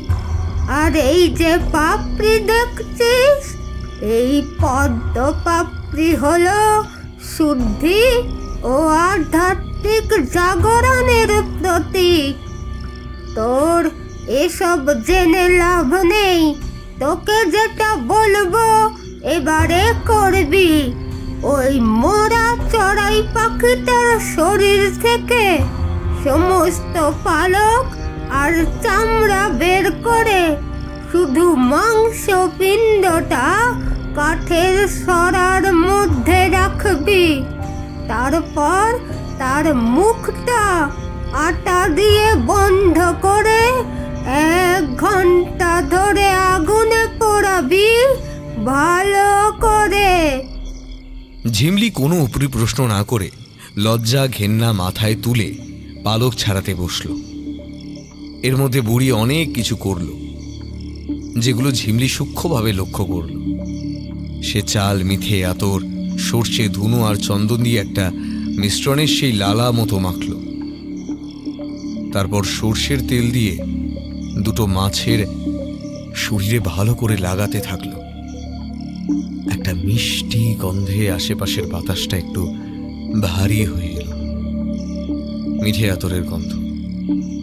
মাছের গায়ে তেল সম্পূর্ণ লাগানো হলে সে দুটো তৈরি করা মিশ্রণের মধ্যে রেখে দিল। তারপর আত্মহত্যা করেছে এমন গাছের 6টা কাণ্ড বের করে আনলো। 4টে কাণ্ড ভালো করে বাকি রাখা সর্ষে আর পচা মাছের তেল দিয়ে মেখে নিয়ে রাখল। আর বাকি দুটো কাণ্ডে ধুনো আর মিঠে আতর মাখিয়ে দুটো মাছের লেজ থেকে কিভাবে ভেতরে ঢুকিয়ে মাথার সামনে থেকে বের করলো। অনেকটা তন্দুরি করার সময় যেমন মুরগির ঠ্যাং থেকে শিক বের করা হয়, ঠিক সেরকম। ঝিমলি যজ্ঞকুণ্ডের পাশে একটা ছোট্ট জায়গায় কিছু পাটকাঠি দিয়ে আগুন জ্বালিয়ে তাতে সরা পোড়াচ্ছিল। তারপর ঝিমলিকে বলল, সরাটা পোড়ানো হয়ে গেলে প্রথমে এই 4টে কাণ্ড আগুনের চারপাশে পুঁতবি, তারপর এই মাছ দুটোকে কাণ্ডের উপর বসিয়ে পোড়াবি। ঝিমলি দেখল এরপর বুড়ি নিজের শাড়ির এক ভাঁজ থেকে বের করে আনলো একটা ধারালো ছুরি। তারপর যজ্ঞকুণ্ডে অগ্নি প্রজ্বলন করল। এরপর শুরু হলো চোখ বন্ধ করে বিড় করে মন্ত্রোচ্চারণ। কি ভাষায় যে বুড়ি মন্ত্র পড়ছে বুঝতে পারল না। হঠাৎ একটা চামড়া পোড়ার গন্ধে বাতাস মহ করতে শুরু করল। একটা তীব্র নাক মুখ ঝাঁঝালো গন্ধ। ঝিমলি প্রায় কাশতে শুরু করলো। বুড়ি চোখ বন্ধ করেই বলল, ওটা হয়ে গেছে। সরাটা আমার সামনে রেখে মাছ দুটো বসা।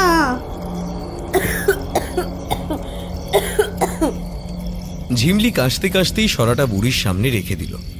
তারপর মাছ দুটো বসিয়ে পোড়াতে দিল। বুড়ি সরাটা খুলে বের করে আনলো এক টুকরো ছাই ভস্য। তারপর একটা পাত্রের উপর নিজের বাম হাতের তালু রেখে ছুরি দিয়ে এক হ্যাঁচকা টান মারল। তালু কেটে রক্ত বেরোতে লাগলো। পাত্রটা রক্তে অর্ধপূর্ণ হলে বুড়ি তার মধ্যে চড়াই পাখির ভস্যটা মেশালো। তারপর সেটা হাতে নিয়ে খ্যানখ্যানে ভঙ্গিতে একটা মন্ত্র পড়তে লাগলো এবং অগ্নিতে আহুতি দিতে থাকলো। ভাষাটা খুব সম্ভবত সংস্কৃত।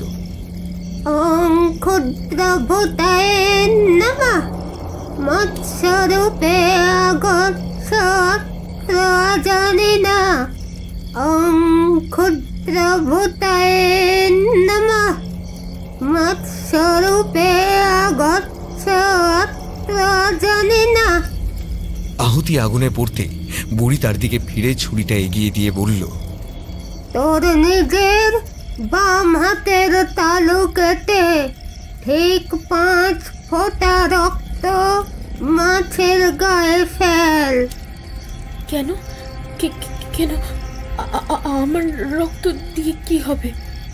তুই ওর শিকার হিসেবে শনাক্ত হয়েছিস, তাই প্রসাদী মাছে তোর লক্ষণ থাকা আবশ্যক।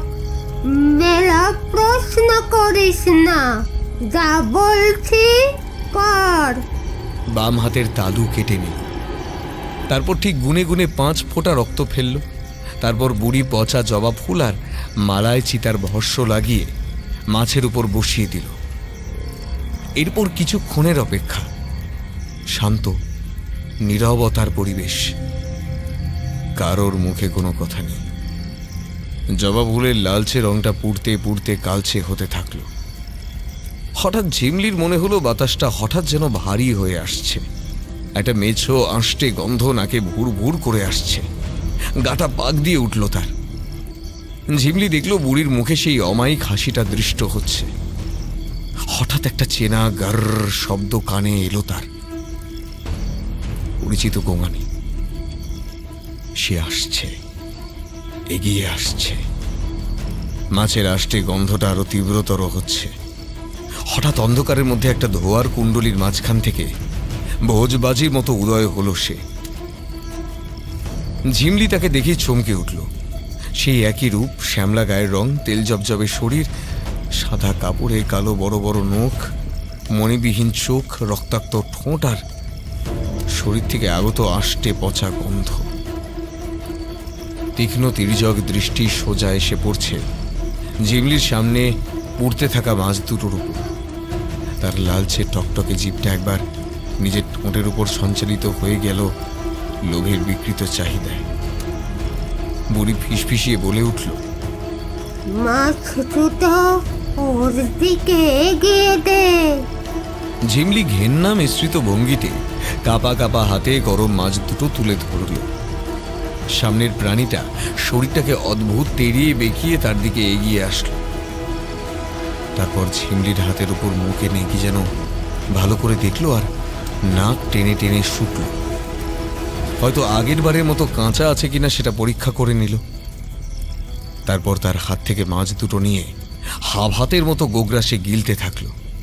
ঝিমলি ঘেন্নায় নাক ছিটকতে যাচ্ছিল, এমন সময় বুড়ি ফিসফিসিয়ে বলল, ওই কাজ ভুলেও করিস না। এত সময় ধরে সব পরিশ্রম নষ্ট হয়ে যাবে। কারোর খাওয়া দেখে যেমন ঘেন্না পেতে নেই, তেমনি ওদের খাওয়া দেখেও ঘেন্না করতে নেই। ঝিমলি মনে মনে ভাবল, এইরকম খাওয়া দেখেও ঘেন্না করা যাবে না। মুখের দুপাশ দিয়ে লালচে কষ আর রক্ত গড়িয়ে পড়ছে। মাছের কাঁটা আটকে আছে দাঁতের মাঝখানে। সমস্ত মুখ জুড়ে যেন খেয়েছে মাছটা। সে বিভৎস দৃশ্য দেখলে গা ঘিন ঘিন করে ওঠে। খাওয়া শেষ হলে সে একটা একটা করে নিজের আঙুল চাটতে থাকলো। তারপর তাদের দুজনের দিকে তাকিয়ে একটা কুৎসিত চওড়া অথচ তৃপ্তির হাসি হাসল। তারপর আবার আগের মতোই ধোয়ার রেশের মধ্যে দিয়ে কোথাও যেন মিলিয়ে গেল। ঝিমলি সেদিকেই অবাক হয়ে তাকিয়েছিল। এমন সময় আবার সেদিনের মতো একটা মিষ্টি উগ্র গন্ধ নাকে এলো। ঝিম ধরানো নেশাতুর গন্ধ। আবার তার সঙ্গে সঙ্গে বৃদ্ধার কণ্ঠ থেকে অত্যন্ত ক্ষীণ স্বরে নিজের নাম শুনতে পায় ঝিমলি।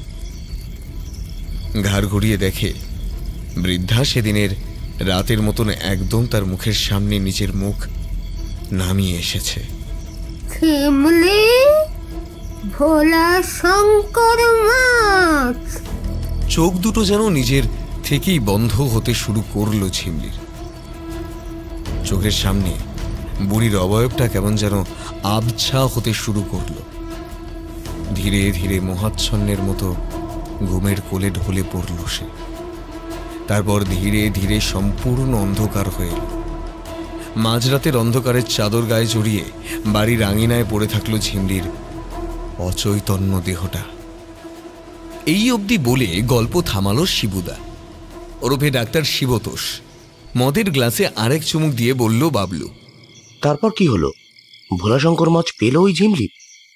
শিবুদা কিছু বাদাম তুলে নিয়ে চিবোতে চিবোতে বলল, 7 দিন পরে শ্মশানের কাছে ঝিমলির দেহটা মৃত অবস্থায় পাওয়া যায়। কেউ ওর গলা টিপে খুন করে দিয়েছে। নাক মুখ দিয়ে রক্ত উঠে তারপর মারা গেছে। তার নিথর শরীরটা একা কুম্ভের মতো শ্মশানের কাছে পড়েছিল।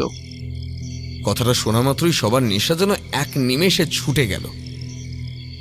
সাফায়েত একটা ঢোক গিলে বলল, কেন? তার মানে কি সে ওই মাছ পায়নি? ভোলা শঙ্কর মাছ পাওয়া তো আর মুখের কথা নয়। ওটা তেলিয়া ভোলা মাছের একটা বিশেষ প্রজাতি। লাখে দাম হয় বিদেশের বাজারে। খুবই দুষ্প্রাপ্য ওই মাছ। আর 5টা শঙ্কর মাছের মতো নয়। কিছু জেলে সারা জীবনে ওই মাছ পায় না। আর ঝিমলি তো সময় পেয়েছিল মাত্র 1 সপ্তাহ, 7 দিন। তাহলে ভোলা শঙ্কর মাছ পায়নি বলে ওই বুড়ি ওকে মেরে ফেললো? বুড়ি মেরেছে কিনা বলবো কি করে? দেখো, এখানে কয়েকটা জিনিস আমি তোমাদের বলিনি। আমার স্ত্রী অর্থাৎ মহুয়াকে ওই লতা ভদ্রমহিলা ঝিমলির মৃতদেহ দেখে একটা অদ্ভুত কথা বলেছিল। ঝিমলি নাকি ঠিক 1 সপ্তাহ আগে একদিন হাটবার থেকে ফেরার পর শ্মশানের রাস্তা ধরে শর্টকাট নিয়েছিল একটা। ওটাই নাকি ওদের বাড়ি যাওয়ার দ্রুততম রাস্তা, নয়তো খুব পথ ঘুরে অনেকটা সময় লাগে। সেদিন বৃষ্টি হওয়ার সম্ভাবনা ছিল বলে সে হয়তো এই রাস্তাটা ধরেছিল। সৌভাগ্যবশত লতার বাড়িও ওই দিক দিয়েই শর্টকাট পড়ে।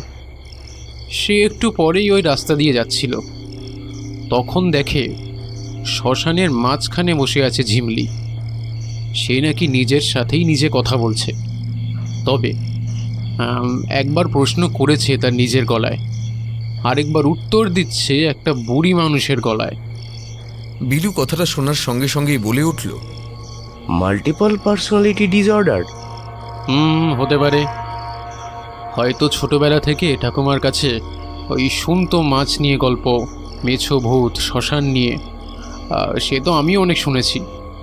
হয়তো সেগুলোই ওর মাথার ভেতরে আনকনশিয়াস মাইন্ডে সুপ্ত ছিল।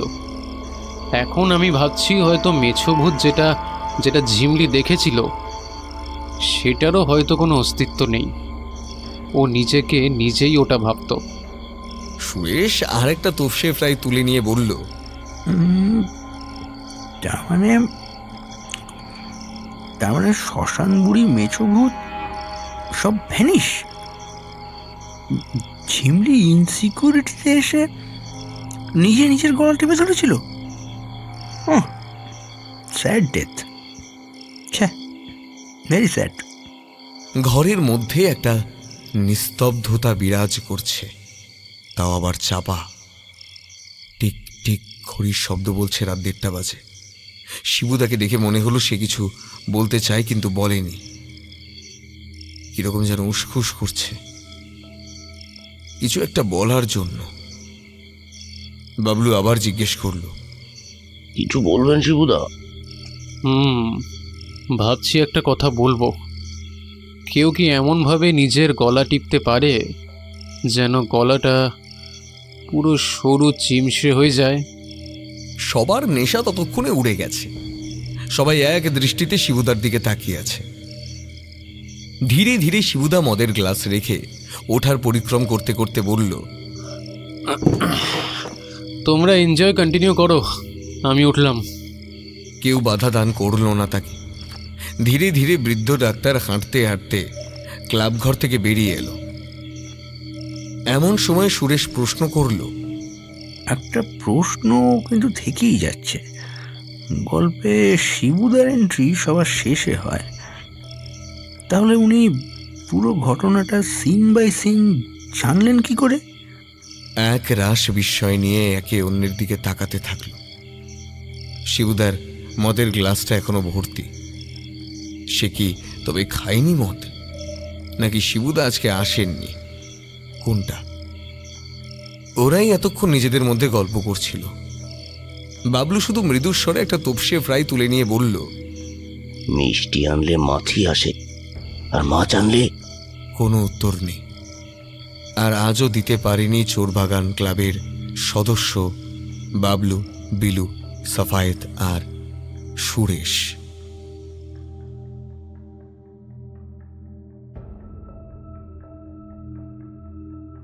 কেমন লাগছে আমাদের গল্প তা অবশ্যই জানান আমাদের কমেন্ট করে। ফিরে আসছি ঠিক আগামী সপ্তাহে আরও একটি ভয় নিয়ে।